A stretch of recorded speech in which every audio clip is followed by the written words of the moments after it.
Bienvenue sur Africa 24 dans cette nouvelle édition du Morning News. Voici les titres de l'actualité. Le Parlement qui devait être formé avant le 17 novembre au Soudan sera probablement reporté.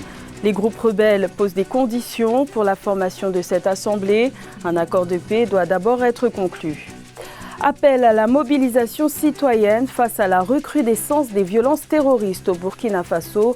Le président Roch-Marc Christian Kaboré propose le recrutement de volontaires pour lutter contre le terrorisme qui a fait de nouvelles victimes le 6 novembre. Et l'Afrique du Sud est en quête d'investisseurs pour relancer son économie. Les autorités se sont lancées le défi d'attirer 100 milliards de dollars d'investissement d'ici 2023 grâce au secteur industriel. Nous verrons comment l'État sud-africain tente de remotiver les partenaires financiers. Mais tout d'abord, la crise qui se déroule actuellement en Guinée-Bissau inquiète la CEDEAO qui craint des conséquences désastreuses pour le pays et pour la sous-région. L'organisation ouest-africaine était réunie ce vendredi 8 novembre en sommet extraordinaire à Niamey au Niger pour examiner la situation politique de la Guinée-Bissau. La CEDEAO ne soutient pas la démarche récente du président José Mario Vaz de changer de Premier ministre et de gouvernement à l'approche de l'élection présidentielle du 24 novembre. Ce sommet était marqué par l'absence du président José Mario Vaz qui dénonce une ingérence étrangère. C'est pourtant grâce au soutien de la CEDEAO en juin 2019 que le chef de l'État bissau-guinéen avait pu rester au pouvoir jusqu'à la tenue des prochaines élections malgré l'expiration de son mandat. Le Soudan est entré dans une nouvelle ère depuis la destitution du président Omar el-Béchir en avril 2019 et la nomination d'un nouveau Premier ministre de transition en la personne de Abdallah Hamdok. La formation du nouveau Parlement était prévue avant le 17 novembre, mais elle sera peut-être reportée. Les groupes rebelles ont fait savoir ce jeudi 7 novembre qu'un accord doit d'abord être conclu. Les explications de Marie-Colette Baba-Sagana.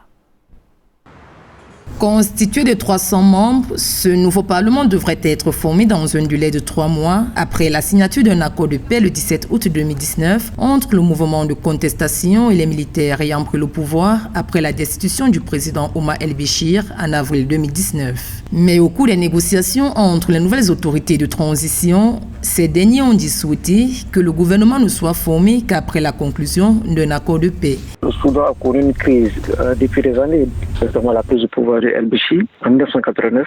Et depuis 3 décennies déjà, on vous fait une crise réelle en tant que telle. Donc, un prolongement réalité ne peut pas encore augmenter la souffrance du peuple parce que c'est une période historique, notamment dans l'histoire du Soudan. Avoir une assemblée populaire qui soit l'incarnation de la volonté populaire du peuple en tant que tel, il n'y a pas autant de sacrifices par rapport également à cette question. Le risque qui se pose, comme je l'ai dit tantôt, si les Soudanais ne s'accommodent pas à aller très vite vers la paix, le Soudan risque d'être une crise oubliée. Le mouvement de contestation a le pouvoir de nommer 2 tiers des 300 membres du Parlement, tandis que les partis d'opposition, eux, sont chargés de choisir le tiers restant. Quant aux membres du parti de l'ancien président Omar el-Béchir, ils ne pourront faire partie de ce Parlement. Si le Soudan va commettre une erreur grave. Parce qu'un pays qui sort d'une crise, il faut avoir une approche inclusive dans la gestion notamment de ces conflits. Il faut impliquer toutes les forces, que ce soit dans cette équipe, comme également l'équipe dirigeante. Parce qu'en réalité, ce n'est pas le parti qui pose problème, mais c'était notamment Béchir et sa famille qui posent un problème. Donc, il faut dissocier le parti de Béchir et sa famille. Et je pense que si le Soudan arrive à revoir cette situation de façon claire et définitive, le Soudan ne tombera pas, notamment dans le piège notamment de beaucoup de pays africains qui sont notamment dans un cycle de vengeance éternelle, comme ce que nous connaissons dans beaucoup de pays. Pour mémoire, les pourparlers sont en cours depuis mi-octobre 2019 à Juba, au Soudan du Sud, entre le nouveau gouvernement de Khartoum et les rebelles qui ont combattu les forces de Omar el-Béchir au Darfour, dans les États du Nil Bleu et du Kordofan Sud. Également dans l'actualité, en Guinée, une nouvelle manifestation s'est tenue ce jeudi 7 novembre dans les rues de Conakry pour s'opposer au projet controversé de réforme constitutionnelle qui pourrait permettre au président Alpha Condé de briguer un troisième mandat. La mobilisation s'est faite à l'appel du Front national de défense de la Constitution. Aucun chiffre n'a été donné sur cette mobilisation, mais une foule impressionnante, colorée de rouge, a battu le pavé sur une dizaine de kilomètres. Notons que cette marche autorisée s'est déroulée sans incident. Le Burkina Faso doit faire face à des attaques terroristes à répétition. La dernière, qui date du 6 novembre, a été la plus meurtrière depuis des années dans l'est du pays, avec au moins 38 pertes en vie humaine. Le président burkinabé Roch Marc Christian Kaboré a donc lancé un appel à la mobilisation générale. Les explications de Siamlo Victoria Sedje. Face à l'aggravation de la situation sécuritaire dans le pays, le président du Burkina Faso, Roch Marc Christian Kaboré, appelle à la mobilisation générale. Le chef de l'État a ordonné jeudi 7 novembre le recrutement de volontaires dans les zones sous menace terroriste dans son message à la nation suite à l'attaque d'un convoi de mineurs mercredi 6 novembre qui a fait 38 victimes, soit la plus meurtrière subie depuis plus de 3 ans. Cette mesure vient dans une situation d'extrême gravité. Mais on la sentait quand même venir parce que il y a quelque temps, la société civile et notamment les jeunes s'étaient proposés d'aller combattre et de défendre la patrie. Sinon, l'opinion est divisée sur la question. Le président burkinabé estime que seule l'union et la collaboration de tous les fils et toutes les filles de la nation, sans distinction de région, d'ethnie, d'opinion politique et de confession religieuse, est le moyen idéal pour faire cesser ces meurtres en cascade. Depuis 2016, 630 civils sont morts dans des attaques. C'est un message aussi qui est lancé et les ennemis aussi vont se préparer. On attend évidemment de voir le contenu et qu'est-ce qu'il met dans le recrutement des volontaires. C'est des choses qui vont revenir peut-être dans quelques jours avec beaucoup plus de précision. Jeudi 7 novembre, le chef de l'État burkinabé a décrété un deuil national de 72 heures à partir du vendredi 8 novembre à minuit suite à l'attaque du mercredi. 3 jours avant, c'est-à-dire dimanche 3 novembre, Oumarou Diko, député maire de la ville de Djibo, a été tué avec 3 autres personnes dans une attaque. Également dans l'actualité, la formation d'un gouvernement d'union sera encore retardée au Soudan du Sud. La date butoir était fixée au 12 novembre, mais les deux parties, à savoir celle du président Salva Kiir et celle de l'ancien chef rebelle Riek Machar, n'ont pas su régler leurs différends lors de leur rencontre en Ouganda, terre de médiation de cette crise, ce qui empêche la formation d'un gouvernement de coalition à temps. Rappelons qu'en septembre 2018, un accord de paix avait été conclu entre les deux camps pour revitaliser l'accord de 2015 pour la résolution de ce conflit qui dure depuis 2013. Écoutons à ce propos le ministre ougandais des Affaires étrangères, Sam Kutesa.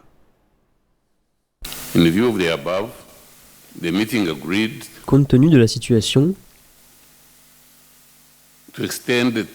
nous nous sommes tous mis d'accord pour prolonger la période de pré-transition de 100 jours à compter du 12 novembre 2019. Et nous évaluerons les progrès accomplis à mi-chemin, c'est-à-dire dans 50 jours, à compter de cet instant. Un rapport sera ensuite soumis aux chefs d'État et de gouvernement et à toutes les parties prenantes. Dans le reste de l'actualité, l'ancien chef de guerre congolais Bosco Ntaganda fera appel de la décision rendue par la Cour pénale internationale. L'instance judiciaire internationale l'a reconnu coupable ce jeudi 7 novembre de crimes de guerre et de crimes contre l'humanité commis en République démocratique du Congo au début des années 2000 et l'a condamné à 30 ans de prison, la plus lourde peine jamais prononcée par la CPI. Notons que Bosco Ntaganda est la 4e personne à avoir été condamnée par la CPI depuis sa création en 2002. L'Afrique du Sud se lance dans une opération séduction pour tenter de relancer son économie en perte de vitesse depuis plus d'1 an.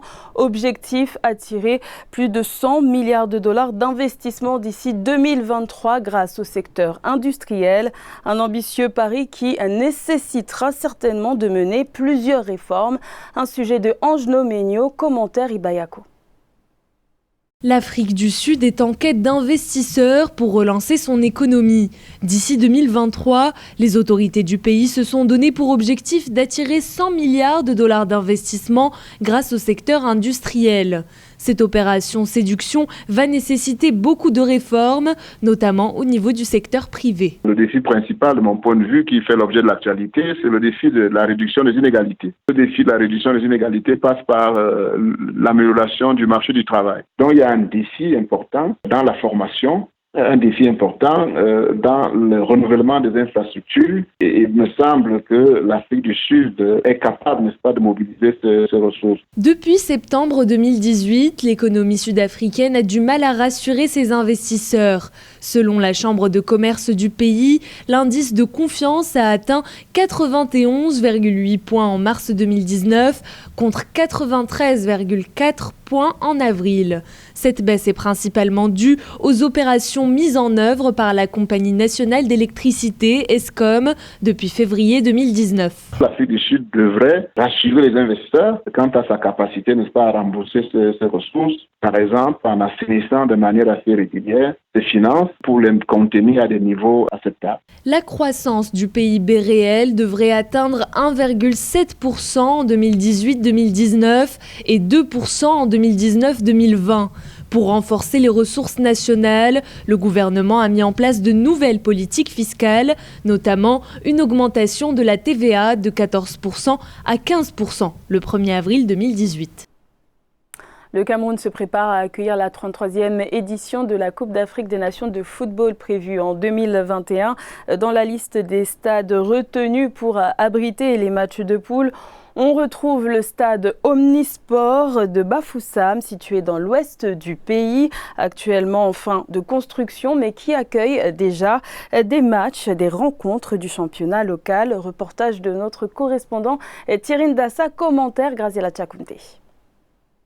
C'est ici, dans la ville de Bafoussam, chef-lieu de la région de l'Ouest, que se dérouleront certains matchs de poule de la Coupe d'Afrique des Nations de football prévue en 2021 au Cameroun. Et c'est sur cette pelouse du stade Omnisport de Bafoussam, situé à la sortie nord de la ville, que les populations de la région des Hauts-Plateaux donneront rendez-vous pour la première fois de leur histoire au continent africain. À côté de ce stade, nous avons un stade d'entraînement de 1000 places assises couvertes qui est pratiquement terminé. Nous attendons la pose de la piste dans les jours à venir et nous pensons que nous aurons atteint les 100% du côté du stade d'entraînement. Pour ce qui est des alentours du stade, nous avons un parking de 2080 places. Considéré comme la plus importante infrastructure de football de la région, le stade Omnisport de Bafoussam, avec une capacité d'accueil de 20 000 places, a déjà ouvert ses portes aux équipes du championnat local et de première division. Une avancée significative pour le développement du football, selon certains observateurs. Sa conception, elle est très bien bâtie, c'est un très beau stade. Et au niveau des gradins, c'est bien également. Le seul bémol qu'on peut avoir, c'est au niveau des tribunes, parce que on souhaiterait que ça soit couvert parce que quand il fait chaud ou alors qu'il pleuve, les spectateurs seront un peu mal à l'aise. Et au niveau de l'aire de jeu, c'est un très bon gazon. Les gars prennent du plaisir à jouer là-dessus. Écarté dans l'organisation du championnat d'Afrique des Nations prévu en avril 2020, le stade Omnisport de Bafoussam est en pleine phase de finition, notamment en ce qui concerne le stade d'entraînement de 1000 places et les alentours dédiés au parking. C'était le journal de la rédaction. Merci de l'avoir suivi. L'information continue sur Africa 24.